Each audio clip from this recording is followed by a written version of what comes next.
I found becoming a novice in the Third Order of the Society of St Francis a really positive experience. Everyone's really friendly and welcoming.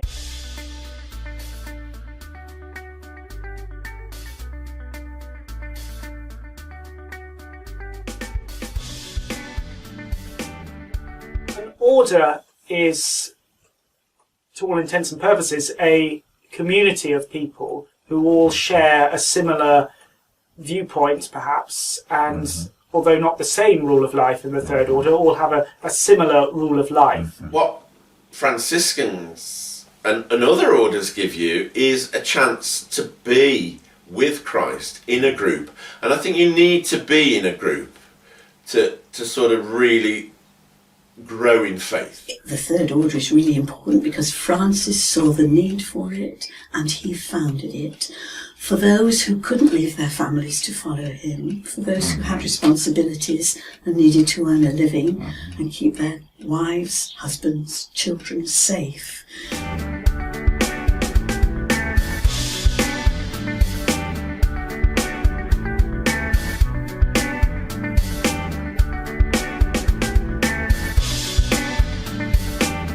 Part of a religious order, you still have to maintain a link with a church. To me, you couldn't just be part of a religious order, but then say I'm having nothing to do with church, because the two are, linked together in such a way that you can't break them apart. But the religious order side gives it's a more whole life way of looking at being with God. Where church can become, we do this on a Sunday and we might do this in the week and we might do this, but then the rest of life takes over for the rest. In a religious order, there is a way of life that is in everything that we do.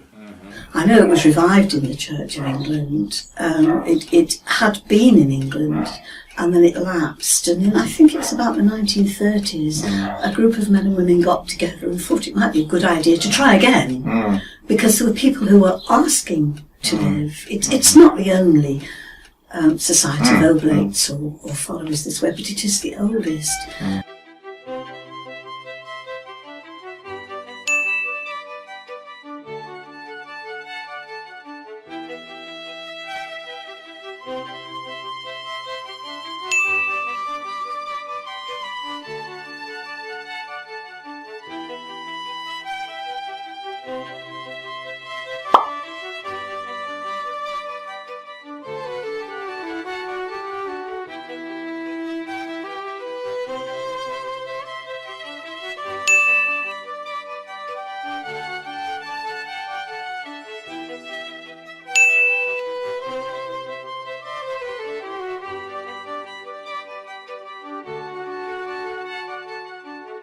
In simple terms, there are three layers. There's the chapter at the top, then there is the area organisation, and then there's the local group, and then there's you. And of the three, the thing that matters most to me is my local group.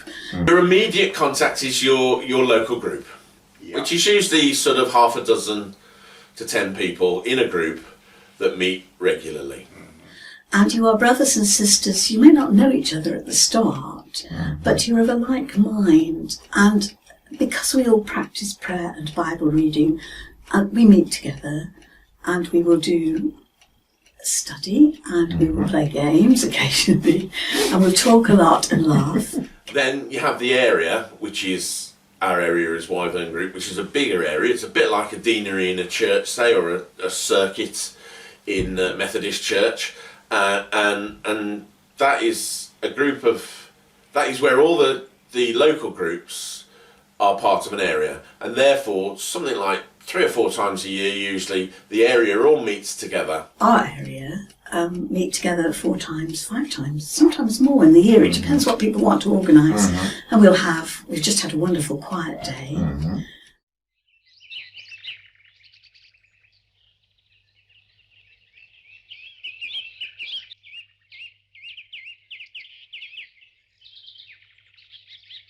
And there is an area sort of committee that links everybody together. So as area minister, I am sort of chair of that committee, and there's, like everything else, there's a treasurer, a secretary, and then there's somebody from each group, a convener, that is also part of that. So that makes up the area and the area committee. And then from there is the province, which is, the province is the whole group together. Now I know the European province is massive, so don't ask me exactly what it covers.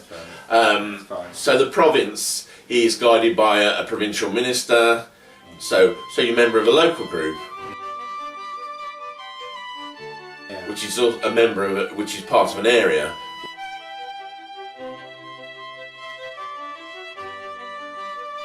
Which is part of the province.